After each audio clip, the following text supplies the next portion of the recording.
Hello everyone, good morning. तो आज मेरे दिन की शुरुआत होती है कुछ इस तरीके से। सबसे पहले मैं उठती हूँ और अपनी मॉर्निंग की जो रूटीन है उसको फॉलो करने के बाद अपनी स्टडी टेबल में बैठ जाती हूँ। यहाँ पर जो मेरे हाथ में आपको वाइट पेज दिखे वो स्पेशली मेरे एनसीईआरटी बेस्ड बायो के नोट्स हैं। देन मैं इनको सही करने के बाद अपना रूटीन फॉलो करूँगी, जो कि सबसे पहले मैं अपनी टारगेट लिस्ट को मेंशन करूँगी, जिसमें मैं मेनली 3 स्लॉट डिसाइड करती हूँ कि पूरे दिन भर में मुझे 3 स्लॉट में अपने सब्जेक्ट को टाइम देना होता है। फर्स्ट मैं उत्तराखंड के बारे में पढ़ूंगी, सेकंड बायो, और थर्ड अपनी बायो की क्लास के बारे में पढ़ूंगी। जो एक स्लॉट मेरा बायो का होता है उसमें मैं मेनली रिवीजन को रखती हूँ कि जो भी टॉपिक के मैंने नोट्स बनाए हैं साथ ही साथ उनको रिवाइज करती जाऊँ। यहाँ पर मेरा फर्स्ट स्लॉट स्टार्ट हो जाता है जिसमें कि मैं उत्तराखंड के बारे में पढ़ूंगी। तो फर्स्ट स्लॉट स्टार्ट करने से पहले मैं आपको टाइम बता देती हूँ कि 8 o'clock हो चुका है और मैं अपना टाइमर भी सेट कर लूँगी।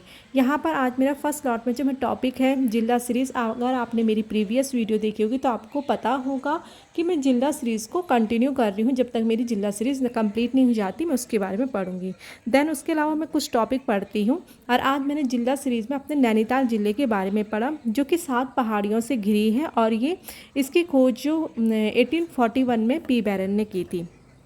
इसके बाद मैं यहीं पे उत्तराखंड की झीलों के बारे में भी पढ़ूंगी, जिसको मेनली 2 पार्ट में डिवाइड किया गया। कुमाऊं क्षेत्र की झील है और एक गढ़वाल क्षेत्र की झील है। कुमाऊं क्षेत्र की झीलों में कुछ झीलों के नाम है हमारे पास, जैसे भीमताल, नौकुचिया ताल, और गढ़वाल में अप्सरा ताल, सहस्त्रताल, यमताल। यहीं पे मेरा ये स्लॉट कंप्लीट होता है, जिसको मैंने 2 आवर 14 मिनट की स्टडी की है यहाँ पे, और अभी टाइम हो गया 10:23। इसके जस्ट बाद मैं अपना सेकंड स्लॉट स्टार्ट कर दूंगी और सेकंड स्लॉट में मैं कोई गैप नहीं रखने वाली हूँ। तो यहाँ पे मेरा सेकंड स्लॉट में मैं अपने सब्जेक्ट बायो को, जो कि मैं रिवीजन करूँगी, तो कुछ टॉपिक मैंने जो नोट्स बनाए हैं वहाँ से रिवीजन करूँगी, कुछ मैं अपनी बुक्स को देख के वहाँ पे रिवीजन कर लूँगी। तो यहाँ पर मैं मेनली अभी एनसीईआरटी की जो बुक है उसको देख रही हूँ कि मैंने आज कौन सा टॉपिक को स्टार्ट करना है। तो यहाँ पर मैं ह्यूमन हेल्थ एंड डिजीज़, जो कि हमारा क्लास 12th का एक चैप्टर है, उसको रिवाइज़ करूँगी। और सेकंड चैप्टर मेरा मेनली ये वाला है कि जो बायो मॉलिक्यूल्स वाला चैप्टर है उसके बारे में हम रिवाइज़ करेंगे। यहाँ पर मेनली डिजीज़ को मैंने 2 पार्ट में डिवाइड किया गया, communicable and non communicable. Communicable disease में जैसे बैक्टीरिया, वायरस, प्रोटोजोआ और फंगी के द्वारा होने वाले डिजीज़।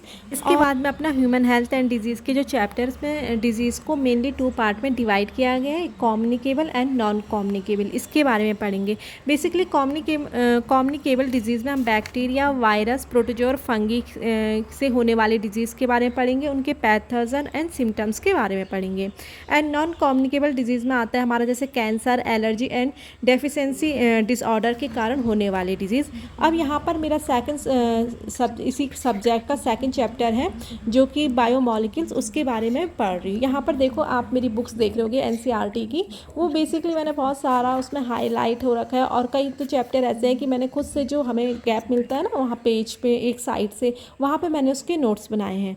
इस तरीके से मेरा ये वाला स्लॉट भी कंप्लीट हो जाता है। और अभी मैंने लगभग टाइम हो रहा है 12:14 और मेरी 4 आवर की स्टडी भी कंप्लीट हो गई है। सेकंड स्लॉट खत्म होने के बाद मैंने 1 आवर का गैप ले लिया था। अब मैं अगेन अपने थर्ड स्लॉट के लिए बैठूंगी। अब मैं आपको टाइम बता दे दूँ कि 1 बज चुका है और मैंने अपना टाइमर भी स्टार्ट कर दिया है। यहाँ पर थर्ड स्लॉट में मेरा बेसिकली मैं पढ़ूंगी बायो का एक चैप्टर है, जो कि मैं ऑनलाइन क्लास से पढ़ रही हूँ, ब्रायोफाइटा। तो इसमें आज हम पढ़ेंगे क्लासिफिकेशन ऑफ ब्रायोफाइटा की प्लांट बॉडी के बारे में पढ़ेंगे, जो कि थैलस और गैमेटोफाइट के बारे में पढ़ेंगे उसकी।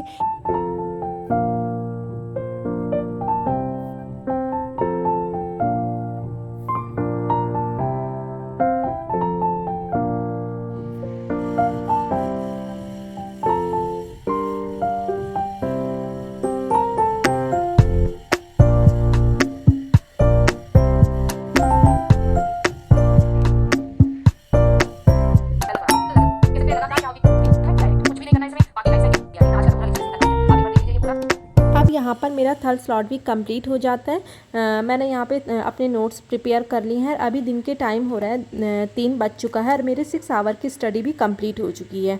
आप भी इसी तरीके से अपने छोटे छोटे स्लॉट बनाइए और अपने टाइम को डिसाइड करिए। तब तक मिलते हैं नेक्स्ट वीडियो में, तब तक आप अपना ध्यान रखिएगा।